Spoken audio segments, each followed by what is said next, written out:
Maitshaphrang Under 16 Football Tournament Kabalalong Hamadan MDSA Nonglang Southwest Khasi Hills District kalakut no da ka final hapedeng ka Youngest Boys FC persya ya ka Sakwang SC.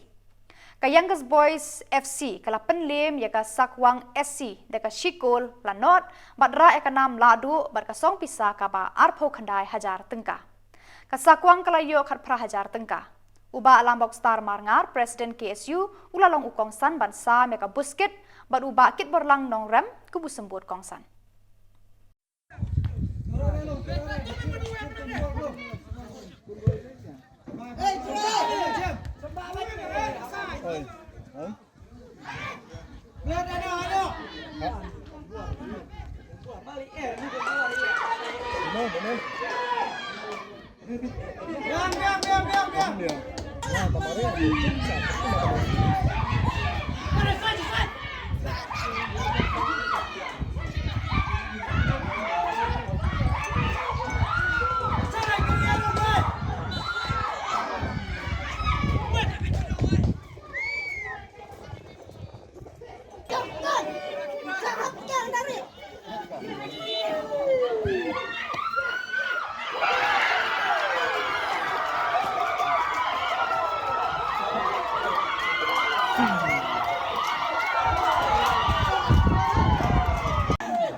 Muy bien.